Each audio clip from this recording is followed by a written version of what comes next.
জীবনে সুখের গল্প শুনতে অনেকেই পছন্দ করে, কিন্তু সেই সুখের পিছনে ব্যয় করা অক্লান্ত পরিশ্রম করা মানুষটাই বুঝে সুখের মর্যাদা।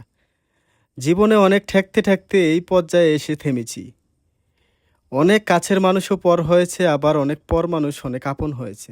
দিন শেষে এটাই বুঝেছি যে আপনের চেয়ে পর ভালো, হোক সেটা কাছের বা দূরের বা অনলাইনের।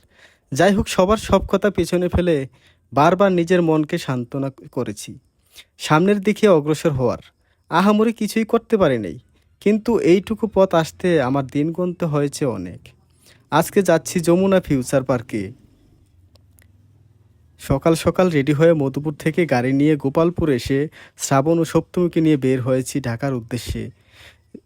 যাচ্ছি একটা ফোন কিনতে। কাজটা শুরু করেছিলাম খুব অল্প উপকরণে, পুরাতন ঘোলা ক্যামেরার একটা ফোন নিয়ে। এটা দিয়ে কাজ করে আগাতে পারছি না, ভিডিও ভালো হয় না। অনেকদিন থেকে ভাবছিলাম যে ভালো একটা ফোন নিব, কিন্তু কি ফোন নিব, কোনটা নিলে ভালো হবে এটা বুঝতে পারছিলাম না। তখন সপ্তমী ও শ্রাবণকে বিষয়টা বলি। তখন ওরা এক কথায় বলে যে দাদা, কিনতে হলে আইফোন কিনো, 2 দিন দেরি হলেও যেন আইফোন কিনি। বাকি সবাই ফোনের কথা শুনে না করেছে যে কিনতে হবে না, অনেক টাকা, এত টাকা দিয়ে ফোন কিনে কি হবে।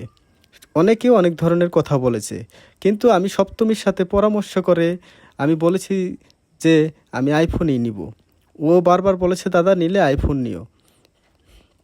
ওরা এসব বিষয়ে ভালো বুঝে, তাই ওদের কথা শুনে ওদের সাথে নিয়েই চল। এই ভিডিওর মাধ্যমে কিছু মানুষের উদ্দেশ্যে কিছু কথা বলতে চাই, যারা সারা জীবন আমাকে বা আমাদের শুধু ছোট করেছে, তুচ্ছ মনে করেছে, সব কিছুতেই হাসির পাত্র বানিয়েছে, কখনো গুরুত্ব দেয়নি। আজ সেসব মানুষদের বলতে ইচ্ছে করছে যে আমিও পেরেছি এই প্ল্যাটফর্মে সফল। এই কাজ শুরু করার সময় সবাই হাসি ঠাট্টা করেছে, এখনও করে, কিন্তু আমি তাদের গুরুত্ব দিই না। আইফোন কেনার কয়েকদিনের মধ্যে আমি মনিটাইজেশন পেয়েছি। আমার পেজ এখন অনেকের কাছে পরিচিত। যাই হোক, মনিটাইজেশন যখন পেয়েছি, আজ বা কাল ডলার উইথড্র দিতে পারবো। মনের মধ্যে সৎ ইচ্ছা ও কাজের আগ্রহ থাকলে মানুষ সব কাজেই সফল হয়। এটার প্রমাণ আবারও পেলাম এই ভিডিওর মাধ্যমে। ধন্যবাদ জানাই সপ্তমী ও শ্রাবণকে। তোমরা অনেক হেল্প করেছো আমাদের, এখনও করো। এরকম নিরহংকার মানুষ সবার জীবনেই একজন থাকুক, যাদের কাছে কোনো বিনিময় ছাড়া ভালোবাসা ও সাপোর্ট পাওয়া যায়। তোমাদের জন্য অনেক অনেক আশীর্বাদ ও ভালোবাসা। অনেক দূর এগিয়ে যাও। অনেকেই হয়তো গিন্নির ঘরে সপ্তমীকে চিনো, ও কিন্তু আমার শালার বউ। আমরা একসাথে হলে সব সময় খুব ভালো সময় কাটাই ও অনেক আনন্দ করি। ছোট্ট জীবনে কতদিন বাঁচবো জানি না, তবে এই জীবনটাকে জীবনের মতো করে উপভোগ করতে চাই। সবার জন্য মঙ্গল কামনা করছি।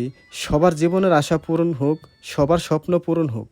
আমাদের জন্য আশীর্বাদ করো তোমরা। এই জীবনে এই জায়গা থেকে অর্জিত ভালোবাসা যেন রক্ষা করতে পারি ও সেই সব মানুষের মুখের কথার জবাব যেন দিতে পারি। ভালো লাগলে একটা লাইক কমেন্ট করে পাশে থেকে। তোমাদের একটু একটু বিন্দু বিন্দু ভালোবাসাতে আমাদের অনেক অনুপ্রেরণা যোগায়, আর সেই অনুপ্রেরণাতে আমরা অনেক দূর থেকে বহুদূর এগিয়ে যেতে পারবো।